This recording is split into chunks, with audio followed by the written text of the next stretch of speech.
Let's talk about private healthcare in Trinidad and Tobago and exactly how much it cost. In October 2019, I got a terrible chest pain and I went to a private hospital. If my heart could talk, it was literally squeezing me and was like, "And you like doubles? And you like chicken on chips? And you like stag?" Before I start going through this bill, I should say that I don't have health insurance. I'm telling this story for two reasons. To impress on you that you should have health insurance if you're thinking about going to a private facility, and to remind myself how stupid I am, because this isn't the first time I've gone to a private facility. Back in 2008, I got something called testicular torsion. You can read about it in this book. Let's start with the doctor's bill. I spent 21 hours at the private facility and I saw these guys collectively for about 30 minutes, give or take. Bright guys, you look at them and you feel a little bit better, at least until they charge you. You know what? Before we get to the bill, a little bit of backstory. In August, my dad had a massive heart attack, and a week before my experience, I did a lot of physical labor in the rain. Let's say that was the Wednesday. The following Monday, I started suffering with a severe chest pain and shortness of breath. By Tuesday evening, the pain was worse. Wednesday morning, I felt fine. No pain, nothing to worry about. Visited a preschool, dismantled a bed, packed it onto the van, and I'm driving from Couva to Trinidad. So as we approaching Chaguanas, I started feeling a little bit nauseous and something say, "Soldier, you're going and failed. You better pull aside. The kids in the vehicle, let me play it safe." Next thing I know is I smelling Vicks Vapor Rub. I wake up and my wife pushing this thing, the little thing, wait, let's call that thing that they just push up inside it? Yeah, I fainted on the side of the highway. And at that point, I remembered my dad's heart attack. I started cold sweating. I wondered if I was having a heart attack. And this feeling of intense fear came over me. So I said to my wife, "Kim, I honestly don't think I could drive, and I cold sweating like mad in this front seat. Somebody need to come and pick me up." What's the next step? Where we going? Mount Hope? That might take too long. But what a private hospital, girl? Could afford it? I don't know, you have any money? Well, we have the money that we're saving for tiling the house and building a garage. And if we need money, we could always check your mother. You're plagued with this thought that I could go to Mount Hope and I could end up waiting there for 3 or 4 hours. 15 or 20 minutes later, my brother-in-law arrived. Real excitement. Hazard lights, peeping home, that needle just under 100. My chest hurting, man. I was like, God, this fella going and give me a heart attack. And along the way, the question keeps coming up. What we doing? We going by Mount Hope or we going private? And I'm thinking that if this is a heart attack I'm having, I need to see somebody immediately. Up until the moment we hit the main road, I wanted to say, turn around, let me go to Mount Hope because we may not be able to afford this. But I was afraid, I was in pain, and we just kept going. So we reached the private hospital. It's about 3:30 p.m. They take me to a cold little room. This doctor comes in, a nurse comes in. She's there probing me with needles for blood work. I'm hooked up to an ECG machine. These things stuck to your belly. Needles scared the crap out of me. So there's trouble finding veins, there's trouble getting blood. I'm panicking, struggling to breathe. Every time I inhale, it's incredibly painful. Imagine breathing on a scale from 1 to 10. 1 represents a very shallow breath and 10 is a nice deep breath. By the time I hit 2 is pain, and the only thing that I could do is exhale. It is like drowning out of water. The doctor says, "I'm going to admit you." She leaves and administrative staff comes in. The administrative staff is like, private room or shared room? A private room is about $2,200. A shared room is about $1,100 a night. Give me the shared room now. Yeah, shared room sound good. Guy with the wheelchair comes along. I go to the shared room. 2 patients, visitors, doctors. Another doctor enters, sits. She has a notebook, pen, asking me some questions. Describe the pain you're having. Doc, it feeling like I have this pain. It's almost like a gas pain. It's just nagging me right below my heart area here. Do you smoke? No. I quit smoking about 4 or 5 months ago. Do you drink?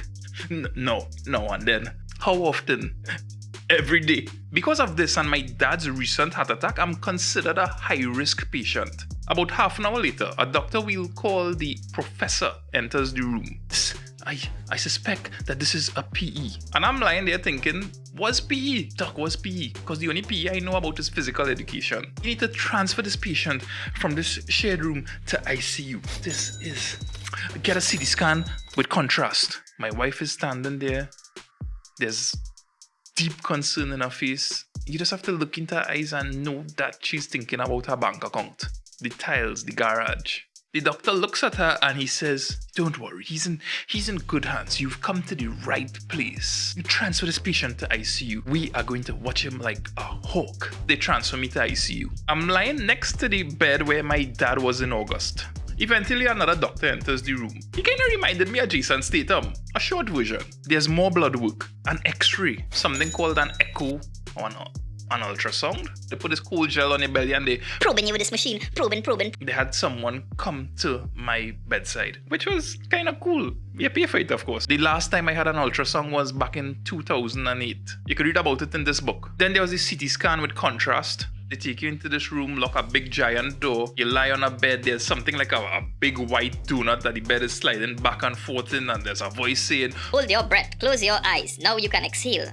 and then you feel this gush of warm liquid that's flowing through your body and your brain, and it's kind of like being high but unpleasant at the same time. Now, I've done all these tests. My lungs look fine. There's no physical education there. My blood work is fine. There's no presence of the enzymes consistent with when you're having a heart attack. My echo looks fine. The x-ray looks fine. I guess I could leave, but I don't because I'm scared. That night, I eat dinner. Instantly got terribly nauseous. The shortness of breath came back. I tell the nurse calls the doctor over the phone, give him Gravol. That Gravol cost me $165. Then I realized something really important. Whenever I kind of lie down on my side, the pain was easing up. And I'm lying there thinking that if this is a heart-related complication, the pain shouldn't ease up when I lie down on my side. Maybe there's a muscular problem. Maybe it's a gas pain you have. Boy, a cup of hot tea and you good to go, you know.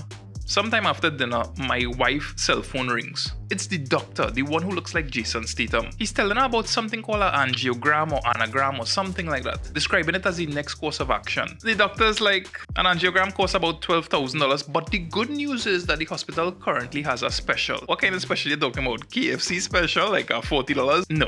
$9,000. How does that sound? There's this long awkward silence. My wife's standing there. I'm doing the maths. As stupid as I am to be in a private hospital without health insurance, I'm telling myself, what is the point of doing this angiogram? Because if I do the anagram and I need a stent, I definitely can't afford that surgery. That's about $100,000. And if I do it and everything looks fine, I paid $9,000 to find out that I'm fine. But didn't the x-ray, the CT scan, the blood work, and the ECG point in that direction? So I told them, Doc, there's no way I could afford an anagram. And my wife was like, is an angiogram?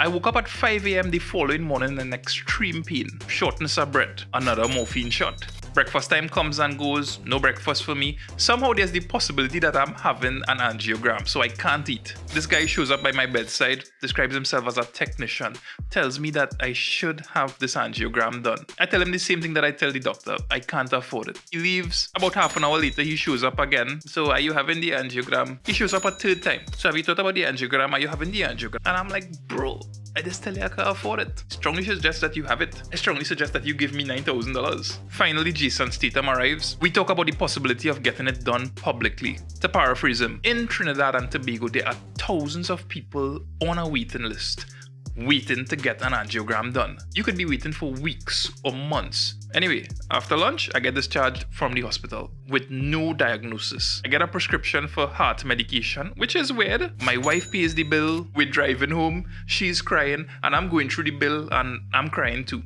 How much we on? About $16,000. When you add the doctor's bill to that, for the two doctors, the professor is $5,000 and Jason Statham is $3,000. Two doctors, half an hour, $8,000. The day after I got discharged, I visited an old doctor. He listened to my story, the hard work getting wet in the rain, and before even looking at my test results, he said, it sounds like you have something called pleurisy. Before leaving, I said to him, Doc, I have one more question. When I was at the private hospital, at what point should the doctors have known that this isn't a heart-related complication? And he looked at me and he said, after the ECG and the blood work. In this whole experience, there's one thing I don't regret at all. You see these stockings? I mean, these stockings are amazing and they only cost $275. Red Wall News. It's better than blues.